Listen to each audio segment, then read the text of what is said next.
DJ Academics says Saweetie is faking events to rebuild her image. Say it ain't so. Man, this is Rob Allen ENT, man. Hey, I don't know what to think about this, but we're going to let DJ Academics go ahead and hit it up. Get it started. Fire it up for the reaction game. Summer donations. This is the same spiel I just did while muted, so you don't worry about what I said then. I'll say it again. Saweetie, I'm gonna do you a favor. I'm gonna give you the biggest PR tip you could ever have in You life. doing favors. If anybody on your team isn't telling you what I'm about to say, fire them immediately. Immediately. Saweetie, you have chosen the route. You want to be the biggest and the best. You want to be, I won't consider, you're the uptown version of Cardi B. You're hoping to be. Cardi B's Cardi B. You're hoping to be the uptown version of her. Let me tell you this in case your team or no one else has told you. It's like the color purple. You'll never accomplish what you need to accomplish and be as big as you think you could be until you make it right with Quavius. And it's not necessarily about you and Quavo. Hmm. Hmm. Hmm. I ain't got nothing to say. That's somebody else's relationship. It's about the people you isolated in trying to play Quavo. Niggas hate you. Men who ain't sick. Men who ain't impressed by how fat your ass is. Niggas who really don't give a fuck about some of the shit and how beautiful you. What y'all think? Do y'all hate Saweetie for the things that she did with everything? So if you don't know, Quavo and Saweetie were together, and I think Quavo, one of the Migos, right?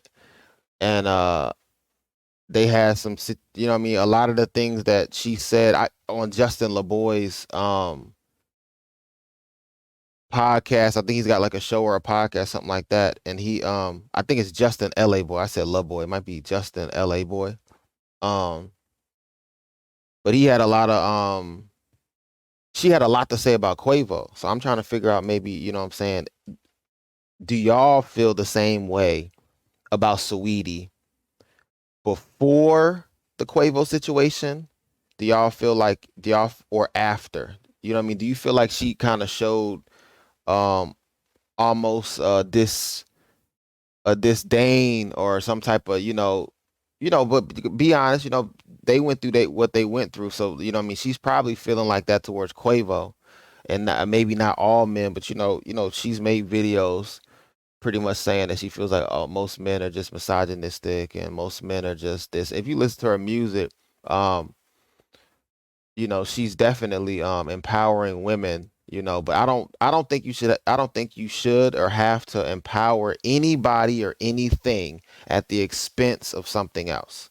So I don't think you should empower people at the expense of somebody else's character, at the expense of somebody else's integrity, and their legacy that they're trying to build. So I don't, let me know if y'all feel like that about Saweetie. I don't know. I don't have, I really don't.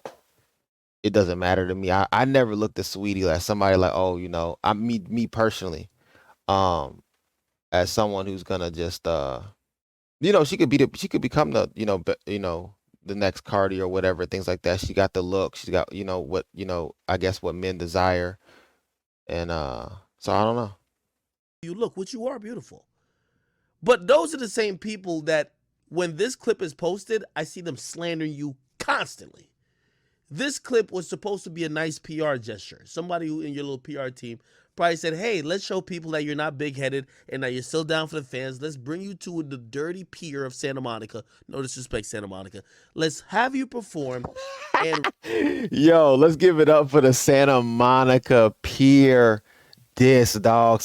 When I went to Santa Monica, I don't care what nobody says. When you go to LA, do not take people into the waters of Santa Monica for your first experience if you want to see the ocean. Because, dog, I went there and I couldn't believe people was the filth that everybody was swimming in, dog. I can't do that. I come from over there in that other ocean. on the East Coast. You feel me? I don't know what y'all got going over there on that Pacific, dog. Dang, bro. Myrtle Beach. You know what I'm talking about? I mean, I get it. The Atlantic Ocean going closer up to and Atlantic City is kind of dirty. I don't that's why I don't swim there. I'm not swimming in no ocean that's dirty, dog. Don't invite me. I'm not coming. We're gonna film it, blah blah blah. You're gonna have a little sign. By the way, she's not broke. She's not broke. She has more monthly listeners on Spotify than the whole Migos currently. I know this as a fact. Let y'all know, Saweetie's not broke. She's not broke. Y'all can't be like, oh, she's broke. Basic, all the stuff that everybody. Once again, we gotta stop. You know what I'm saying? Why we degrade our own, dog? We gotta stop that. She's not broke. She doesn't need to perform. I know it's great jokes like, yo, Quavo took back the Bentley. She's performing for tips.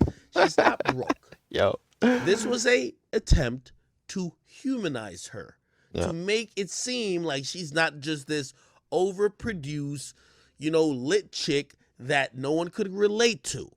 This is the chick who is still down to hop up on a mic with a boombox connected to it and perform in front of a crowd on the pier. She's regular. Now, it didn't work like that. Look on the Shade Room, look on my page, look on any page that posted this, they all slandered Saweetie. Now, Saweetie, I'm giving you priceless advice right here because I don't personally have anything against you. But I could see what you're trying to do and I could see what's going to happen. The reason why people are slandering you is because they watched a very public situation with you and they feel like you're manipulative. They feel like you tried to down and end a man's career to bring up your own.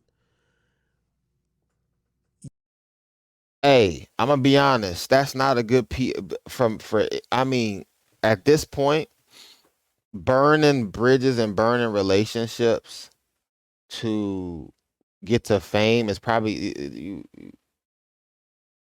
it's just not a good look. Not in 2021, especially because most of the people, I'm gonna say this again, and this is from millionaires and billionaires. It's not out of my mouth. Most people who have a lot of money who want to actually invest in artists don't want people who will burn them because they have a lot to lose.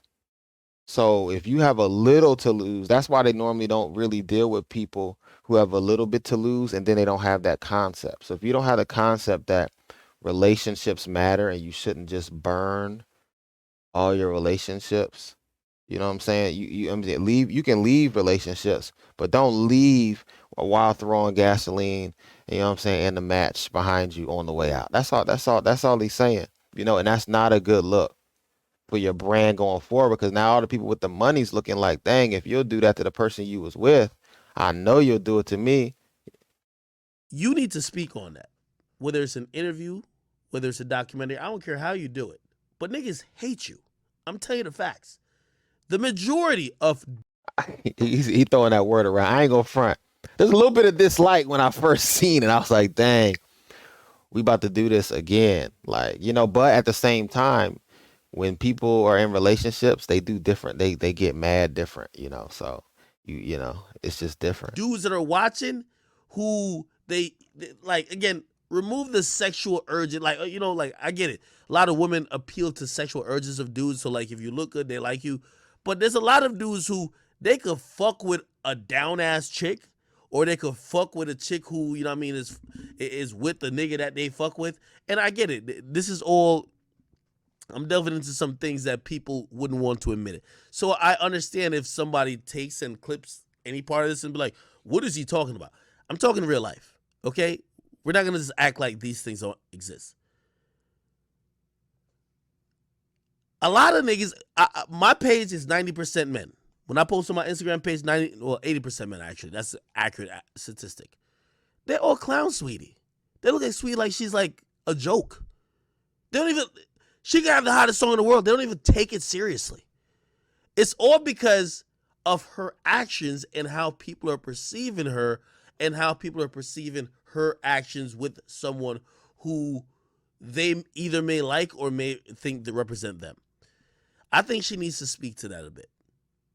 I don't know if it's an interview. I don't know what it is, But I'm telling you right now, every time one of these clips come out, which is, by the way, somebody thought of this in her label board meeting or her marketing meeting, like, oh, this will get people to like you, sweetie. It backfires. She needs to address those things immediately if she cares about that audience. By the way, she don't got to care about that audience. So what y'all think? Y'all think that Sweetie gotta address the situation, man, with Quavo, and and address it a little bit better to get the, because you got to remember, Sweetie takes her craft. She says that so like if y'all remember on Hot 97, she got mad because Ebro kind of um just making sure that the battery is still good on the laptop, but Sweetie got mad because pretty much Ebro and all them on Hot 97 was kind of laughing at her when she was freestyling, dog. Like they didn't take her seriously, dog, and she got real mad, right? So I think Saweetie takes her craft seriously, like she wants to be actually a lyrical MC, right? She wants to be considered a great MC, I believe, not just an artist. So if you want to become a great MC, you have to captivate the men's audience, because women listen to the beat more than they listen to lyrics. It's a smaller percentage flip. It's probably 80% men listen to lyrics. Now women will listen to lyrics when it comes to songs that are R&B more, and that's just the majority. That's just statistics. They don't know, oh man, this is oh, woman shame. No, like this is statistically, when I drop music that is I'm singing, 80% of my fan base is women now, like instantly. If I go and I make a rap and I rap before, I was doing, what I'm saying? Singing is like secondary, probably third, for songwriting, then rap, then singing. So I don't even, but I seen that that's what they like. So, and what he's saying is men like rappers that are rapping. Majority. Why do you think J. Cole's at the top? Well, look at his numbers. Nobody's even talking about J. Cole's numbers. J. Cole's numbers are he was projected at over 300K the first week. Think about that. Think about that. He's one of the most lyrical rappers. Kendrick Lamar, when he drops, gets the same thing. Jay-Z, all these people, when they drop, Eminem, lyrics, no matter what nobody says, it still makes the most money. When you can compose and construct a genius project with lyrics, you are going to succeed further. So I think that's what she's looking at. So if she's looking at that, she's got to captivate the men audience. You can't men bash, you know what I mean? You just can't, dog, like nonstop. Men ain't about to listen to that. And then what's going to happen is you're not going to see the numbers that you want to see necessarily, unless they fueling you with tens of millions of dollars, then you'll see something, but it's not going to last. So, yeah, I mean, let me know what y'all think. This is Rob Allen, ENT, and I'm out. Not like you care, but I feel it fine. Nigga, my life an entire vibe. Head to the west on the Kanye wire. Take a circle up and get inspired. Like the bullet tie, see it in their eyes. Like the quit inside, start seeing your mind. Like spitting crimes is a waste of time. Unless you down to the top. In every single song I put out bangs.